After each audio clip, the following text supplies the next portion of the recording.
Hello मेरे LKG के बच्चों और उनके पेरेंट्स। अब आपने ए टू जेड सीख लिया है। मैंने आपको बताया है ए टू जेड कैसे सीखना है, कैसे करना है। आपके पेरेंट्स ने आपकी हेल्प भी की है और आप अपने पेरेंट्स से भी पढ़ेंगे सारे बच्चे, है ना। घर पर पढ़ना है। हमारा मेन मोटिव यही है कि हर पेरेंट्स अपने बच्चे को पढ़ाए और अच्छी तरीके से पढ़ाए, ना कि वो ट्यूशन के भरोसे बच्चों को छोड़े। तो आए, अब तक बच्चों ने ए टू जेड सीखा है। मैंने बताया है ए टू जेड कैसे सीखा है, कैसे सिखाना है बच्चों को। पेरेंट्स ने हेल्प की है बच्चों की और बच्चों ने भी बहुत अच्छा वर्क किया है। तो इसके साथ साथ इंग्लिश के वर्क के साथ साथ अब हम मैथ का वर्क भी करेंगे, मैथ की शीट करेंगे। हमने क्या करना है पेरेंट्स, हमने सबसे पहले आपको ये बताना है कि काउंटिंग में आपने फॉर्मेशन को रखना है। जब भी आप कोई वर्क कराएंगे तो किसी भी वर्क में आपने फॉर्मेशन जरूर देखनी है। अगर आप फॉर्मेशन नहीं देखेंगे तो बच्चे की राइटिंग गंदी होगी, बच्चा प्रॉपर फॉर्मेशन में नहीं लिखेगा, आगे वर्क भी गंदा करेगा और आगे उसकी हैंड राइटिंग भी गंदी हो जाएगी। तो पेरेंट्स आप शुरू से ध्यान देंगे तो बच्चों की हैंड राइटिंग भी बहुत सुंदर बनेगी। बच्चे को आता है तो वो करने भी लगेगा, वो पढ़ने में आनाकानी नहीं करेगा। तो आए बच्चों को सिखाते हैं। ये है वन। आप वन ऑब्जेक्ट बनाएंगे। काउंटिंग में सबसे पहले आप वन सिखाएंगे।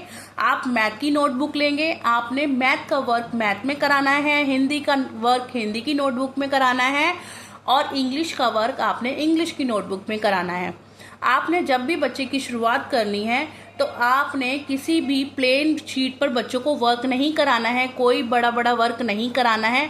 क्योंकि बच्चे को क्या होता है कि वो उसको आदत पड़ जाती है बड़ा बड़ा लिखने की। तो वो नोटबुक जब आप बच्चों की फेयर नोटबुक में कराते हैं तो बच्चों को भी फिर वही हैबिट पड़ती है, वो बच्चा बड़ा बड़ा लिखने लग जाता है, पूरी कॉपी गंदी कर देता है।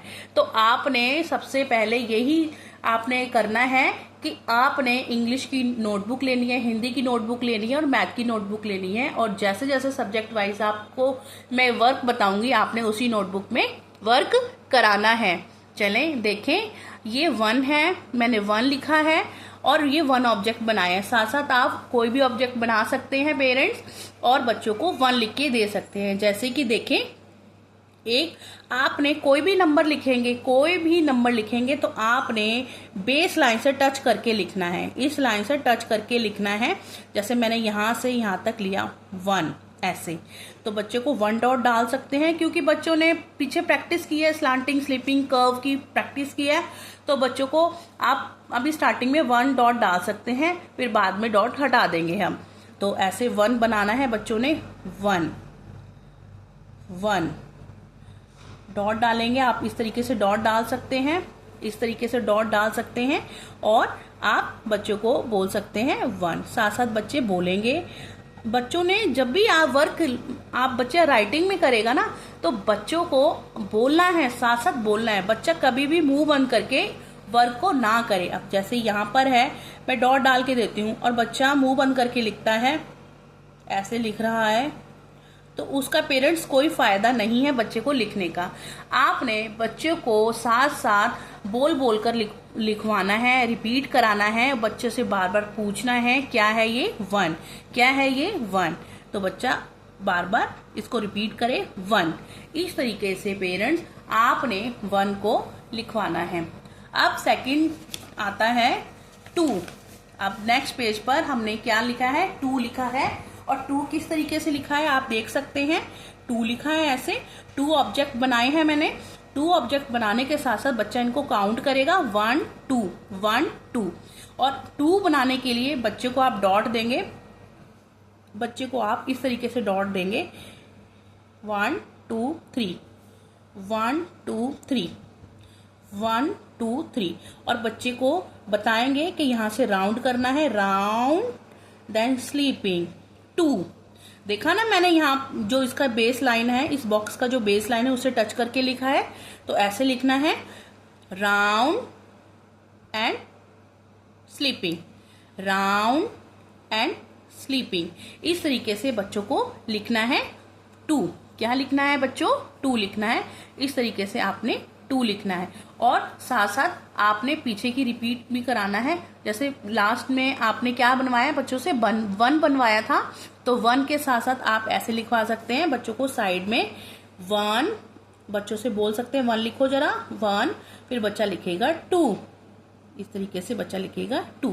तो इस तरीके से आपने ये काउंटिंग कॉन्सेप्ट्स बच्चों को सिखाना है। 2। नेक्स्ट चलते हैं पेरेंट 3। क्या बनाएंगे? 3 कैसे बनाना है? अगर आप 1 to 10 काउंटिंग प्रॉपर फॉर्मेशन में सिखाएंगे तो जब वो आगे करेगा, काउंटिंग करेगा, 1 to 20 करेगा, 1 to 50 करेगा, 1 to 100 करेगा, तो वो उसकी राइटिंग भी आप देखेंगे कि बहुत अच्छी हो गई है। अगर शुरू से ही आप बच्चे को प्रॉपर वे में सिखाएंगे तो बच्चा सुंदर सुंदर लिखेगा और बहुत अच्छा वर्क करेगा। उसके बाद 3 कैसे लिखेंगे? देखिए पेरेंट्स, ये बॉक्स है हमारा, यहाँ पर आपने स्लीपिंग लाइन डालनी है, स्लीपिंग लाइन की डॉट डालनी है, फिर यहाँ नीचे लेके जाना है, फिर यहाँ पे ऐसे राउंड, यानी कि जो डॉट डाली है मैंने 4 डॉट डाली है। और किस तरीके से लिखेगा बच्चा? Sleeping, slanting and round.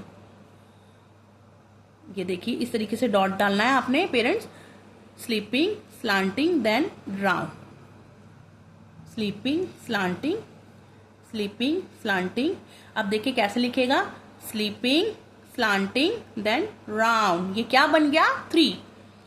Sleeping, slanting, then round. क्या बन गया? 3। बच्चों ने बोल बोल कर प्रैक्टिस करनी है। इस तरीके से आपने 3 लिखवाना है। मैंने ऑब्जेक्ट बनाए हुए हैं, बच्चों से काउंट करवाएंगे। आप भी ऑब्जेक्ट बनाएं, कोई भी ऑब्जेक्ट आपको इजी लगता है आप वो ऑब्जेक्ट बना सकते हैं। मैंने फ्लावर्स बनाए हैं, बच्चों से आप पूछ सकते हैं ये क्या है? फ्लावर्स है। कितने फ्लावर्स है? काउंट करें, 1 2 3, 1 2 3। कितने फ्लावर्स हैं?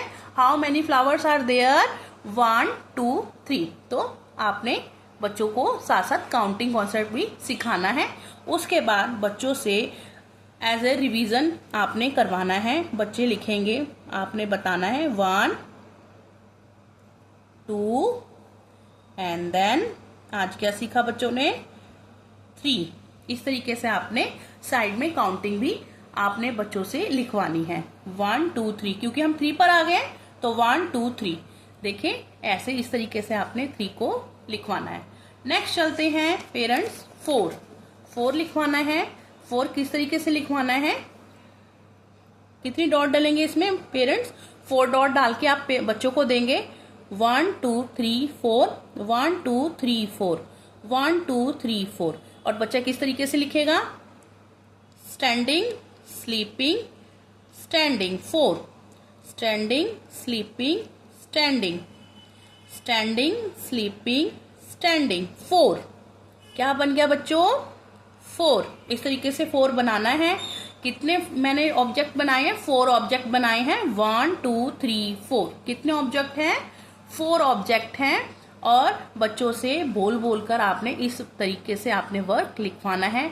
और ध्यान रहे नंबर जो आपका बेस लाइन है, जो आपकी बेस लाइन है उसे टच करके आपने हर नंबर लिखवाना है। ठीक है पेरेंट्स? अब बच्चा 4 तक लिख रहा है तो उसके साथ आपने मैंने बताया था कैसे काउंटिंग करवानी है, 1 2 3 देन 4। आपने 1 2 3 4 इस तरीके से बच्चों से 1 to 4 काउंटिंग लिखवानी है साइड में। ओके पेरेंट्स, अब बारी आती है 5 की। 5 कितने ऑब्जेक्ट हैं? 5। कितने ऑब्जेक्ट हैं? 5। आइए इसकी डॉट देखें कैसे बनाएंगे, 1 2 3 4, 1 2 3 4, 1 2 3 4, 1 2 3 4। कैसे बनाएंगे? Sleeping, standing, round, sleeping, standing, round, sleeping, standing, round, sleeping, standing, round. देखा? इसमें कोई भी आप नंबर लिखें, कोई भी अल्फाबेट लिखें, आप हिंदी का वर्क करें, सारा बेस जो लाइंस हैं, जो बेस लाइन है वो हमारी कौन सी है बेस लाइन? स्लीपिंग है, स्टैंडिंग है, राउंड है, कर्व है। बस ये बच्चे को अच्छी तरीके से आपने प्रैक्टिस कराएंगे, बच्चे का रिटर्न वर्क कहीं नहीं रुकेगा। ठीक है पेरेंट्स? अब देखें कितने हैं ये स्टार्स, कितने हैं? मैंने कितने स्टार्स बनाए हैं 1 2 3 4 5, 1 2 3 4 5। बच्चे इस तरीके से वर्क करेंगे, सुंदर सुंदर वर्क करेंगे। और 5, अच्छा अब साइड में क्या आएगा, अब काउंटिंग आएगी 1 2 3 4 एंड 5। अभी आप बच्चों को डॉट डाल कर देंगे, डॉट डाल कर देंगे तो बच्चा क्या है लिखेगा। बच्चों ने अब तक 5 तक लिखा है, 1 2 3 4 5। बच्चा 1 to 5 ऐसे लिखेगा, ऐसे ही सुंदर सुंदर लिखेगा। ओके पेरेंट्स, आपने प्रैक्टिस करानी है। मिलते हैं आगे नेक्स्ट वीडियो में।